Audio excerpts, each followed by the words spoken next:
12 horas con 32 minutos, 12 con 32 minutos, en Punto Noticias, segunda emisión. Saludamos a esta hora a David Almeida Campana, secretario general de la Asociación Nacional de Trabajadores de la Energía y el Petróleo. Con él vamos a analizar el tema del subsidio a los combustibles, una vista rápida sobre este asunto que concita la atención de todos los ciudadanos. ¿Cómo está, David? Buenas tardes, bienvenido. Le saluda Licenia Espinel. Gracias por acompañarnos en Punto Noticias, segunda emisión. En los últimos días se ha vuelto a topar el tema del subsidio, de la focalización al subsidio de los combustibles. El presidente de la República, a través de sus delegados, ha establecido mesas de diálogo con el sector de la transportación para tratar de concretar el tema de la focalización de los subsidios. Se supone que este 27 de septiembre se realizaría el respectivo anuncio de cómo va a quedar. Los transportistas en las últimas horas han insistido en esta focalización y han pedido que se la realice de manera urgente por las pérdidas que el incremento mensual en el precio de los combustibles le genera a este sector, que no es el único al que genera un elevado costo para la producción. ¿Cómo miran ustedes como asociación de trabajadores de la energía y el petróleo el tema de la focalización del subsidio a los combustibles? ¿Hacia dónde debería ir enfocado este tema? Buenas tardes y muchas gracias por la invitación. Bueno, en realidad nosotros partimos del hecho de que nunca existió subsidio y no existe subsidio tampoco actualmente. Y esto es una novedad porque lamentablemente a nosotros, yo recuerdo desde pequeño me acostumbraron a escuchar que me regalaban la gasolina, de que el Estado siempre ha subsidiado los combustibles y que este era un gasto oneroso para el Estado y que no se podía mantener una medida que distorsionaba la economía, según nos decían. Pero nunca en realidad nos mostraron los cálculos de cómo llegaban a las cifras de esos subsidios. Pero en el gobierno del presidente Moreno se hablaba que el subsidio llegó a aproximadamente 1.400 millones de dólares y de hecho en la actual proforma presupuestaria hay un rubro bastante importante, incluso mayor, para destinar al subsidio a los combustibles. ¿Cómo es entonces que no estamos recibiendo combustible subsidiado? Justamente es lo que le iba a mencionar, que en octubre de 2019 se hablaba de 1.400 millones de dólares en subsidio y de hecho la muestra de que ese cálculo está mal hecho y de que tampoco han transparentado las cifras está precisamente en la proforma 2021. Porque no tiene sentido que después de que hayan elevado el precio de los combustibles, justamente con la intención de, entre comillas, bajar el subsidio o eliminar el subsidio, tengamos en la proforma 2021 un subsidio de 1.900 millones de dólares, es decir, 500 millones de dólares más que aquel que se hablaba en 2019. La razón de que esto ocurra es de que el cálculo que ellos están haciendo es errado, por decirlo menos, en razón de que lo que hacen es, por ejemplo, para el caso del diésel, por ponerle un ejemplo a la ciudadanía, ellos toman que digamos que la demanda de diésel a nivel nacional fuera de 600 millones de galones, si el precio que se vendía el diésel antes era $1 por galón y el precio internacional era $2 por galón, esa diferencia de $1 multiplicado por los 600 millones de galones daba 600 millones de dólares de subsidio. Pero esto es equivocado en razón de que nosotros no importamos todo el combustible que consumimos, sino que producimos una parte de ese combustible. Y esa producción no viene a precio internacional, viene a costo local de producción que es mucho más bajo. Y además también exportamos combustibles, eso sí, a precio internacional, lo que representa también un ingreso en la cadena de valor. Cuando nosotros analizamos la situación de 2019, analizando cifras oficiales de Petroecuador que constan y cualquiera los puede revisar en el informe estadístico de Petroecuador de 2019 que consta en la web, encontramos que el Ecuador importó el 68% de los combustibles que consumió, produjo internamente el 32% de esos combustibles, pero además exportó un equivalente en volumen al 27% de lo importado. Y voy a explicar por qué se da este proceso. Y es que cuando usted tiene un barril de petróleo y lo mete a una refinería, ese barril no es que usted puede decir, quiero que de este barril me salga solo diésel, o me salga solo gasolina, o me salga solo X combustible. De ese barril usted necesariamente obtiene una variedad de combustibles en diferentes proporciones. Por tanto, uno no puede determinar el costo de producción, por ejemplo, solo del diésel a nivel nacional, sino que tiene que determinar el costo de producción de toda la gama de combustibles que se obtienen en la refinación y luego analizar la cadena de valor con la venta de todo ese total, digamos. Entonces, cuando analizamos las cifras, si me permite darlas de manera rápida. Sí, claro, adelante. Para el costo de producción de los combustibles que se produjeron en nuestras refinerías, nosotros tenemos que hacer el cálculo de la siguiente manera. Primero, el costo de producción del petróleo, que es la carga de barriles de petróleo que se hace a las refinerías, que fue 2019 de 52,4 millones de barriles, multiplicado por 16,86, que es lo que nos cuesta a nosotros producir el petróleo. Como decía, no nos cuesta el precio internacional, sino el costo de producción del petróleo.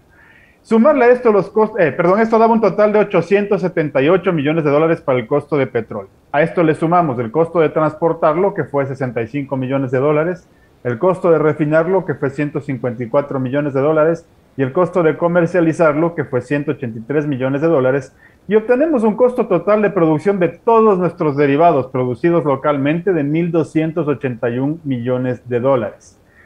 A esto sí tenemos que sumarle lo que importamos a precio internacional. Y esa cifra reportada en 2019 es 4.154 millones de dólares, que suma el total de egresos que tenemos. Y a esto debemos contraponerle los ingresos de la operación, que viene a ser por dos fuentes: ingreso por exportación de derivados. Como les comentaba, hay una serie de derivados que salen del barril de petróleo, algunos no se consumen localmente en su totalidad y tenemos un excedente para exportarlos, es el caso del fuel oil, por ejemplo, y eso representó 805 millones de dólares, y la venta interna de combustibles representó 4.783 millones de dólares. Si suma los ingresos y resta los egresos, encuentra al final un balance positivo de 152 millones de dólares, es decir, ya en 2019, con los precios congelados, la operación global arrojaba utilidad para el Estado. Por eso es que nosotros aseveramos que nunca existió el subsidio.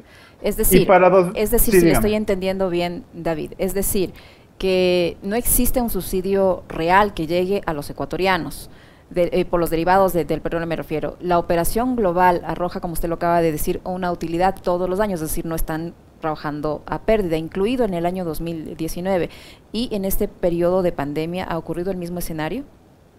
Sí, correcto. De hecho, en el 2020, cuando hubo la pandemia, baja el consumo de derivados, lo que uno pensaría que va a afectar la utilidad que se obtiene, pero en realidad se incrementa la utilidad, y la utilidad se incrementa y obtenemos 280 millones de dólares. ¿Por qué? Porque en mayo de 2020 se libera el precio de los combustibles a través del sistema de bandas.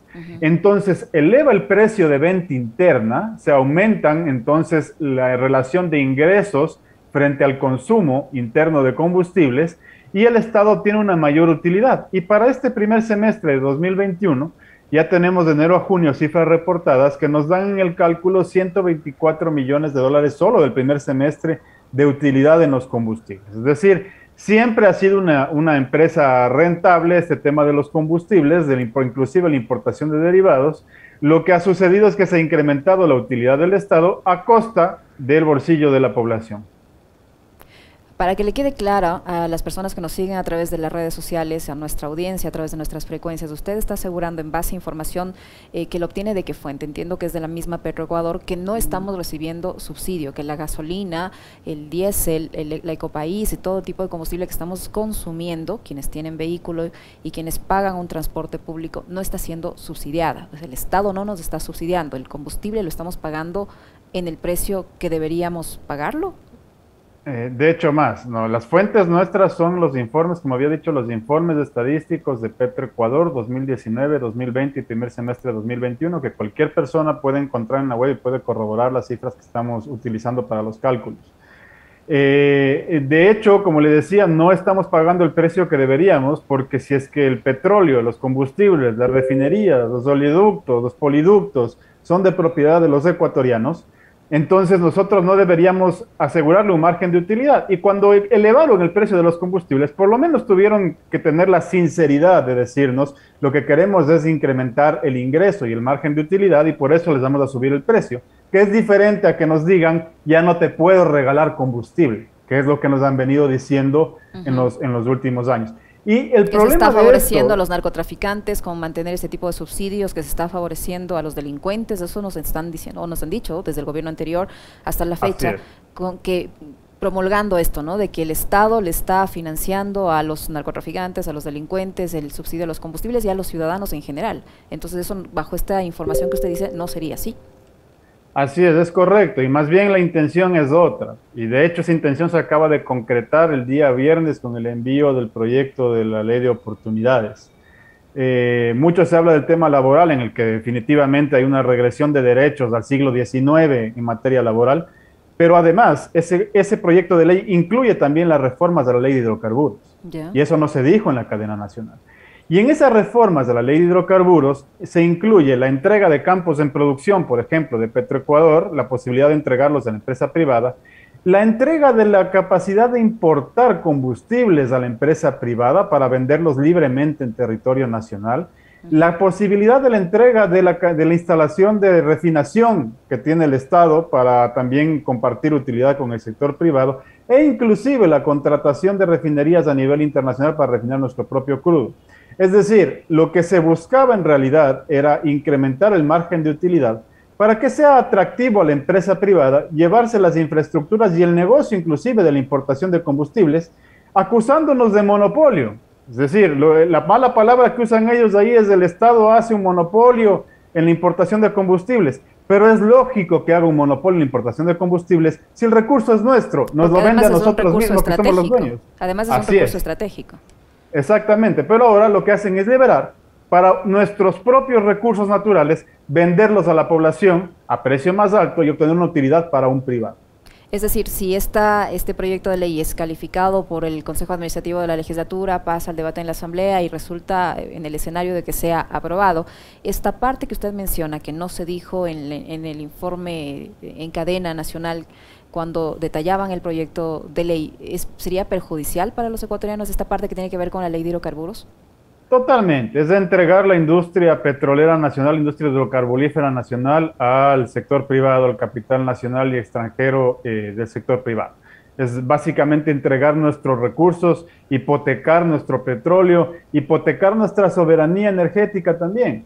Porque también algo que no están analizando. Por ponerle un ejemplo, ellos están analizando pasar en el caso de contratos petroleros, de contratos de prestación de servicio a contratos de participación. Y resulta que nosotros tenemos también contratos de preventa petrolera con crudo comprometido hasta 2024. Si es que usted entrega como parte de pago el crudo, quiere decir que ese crudo ya no es suyo. Y si a usted le falta volumen para cumplir con los contratos de preventa petrolera, lo que va a tener que hacer es comprar su propio crudo a precio internacional. Ya no le va a costar los 16,86 que le mencionaba hace un momento que nos cuesta producirlo, sino los cerca de $70 que nos cuesta actualmente o al que vendemos actualmente nuestro propio crudo. Entonces, ¿cómo cree usted, David, o cuál sería el objetivo de todos estos años, desde que yo tengo memoria, creo, de que el gobierno de turno nos haya martillado todo el tiempo a los ciudadanos que nos están subsidiando los combustibles? ¿Cuál es la intención? La intención siempre ha sido privatizar. De hecho, en la historia petrolera del Ecuador, desde 1911, que se produjo el primer barril de petróleo en la península de Santa Elena, siempre la empresa privada nacional y sobre todo la extranjera ha estado detrás del negocio del petróleo. Y ha sido una lucha encarnizada de los trabajadores y la población el defender los recursos nacionales y evitar las privatizaciones. Pero siempre esa cantaleta ha venido porque se hace mal el cálculo, no se demuestran los cálculos que realizan, porque yo les recuerdo que a todas estas cifras ningún ministro, ningún presidente se ha sentado a decirnos así es como calculé el subsidio a los combustibles. Nosotros como trabajadores tenemos la misión y la tarea de técnicamente demostrarle a la población cómo se calcula para que la población tenga herramientas para defender sus recursos. Muy bien, muy interesante. Muchísimas gracias, David, por su tiempo, por la información que nos ha proporcionado en este diálogo. David Almeida, él es secretario general de la Asociación Nacional de Trabajadores de la Energía y el Petróleo. Y hay que recordar que este estudio del que David menciona es hecho en base a fuentes oficiales, a las propias cifras de la estatal petrolera. ¿Es así? Así es, correcto. Como dije, incluso cualquiera puede revisar las cifras, están en el informe estadístico de Petroecuador, que uno pone en cualquier buscador de internet y lo encuentra y se lo puede descargar. Muy bien, muy amable, David, muchísimas gracias. Gracias a usted.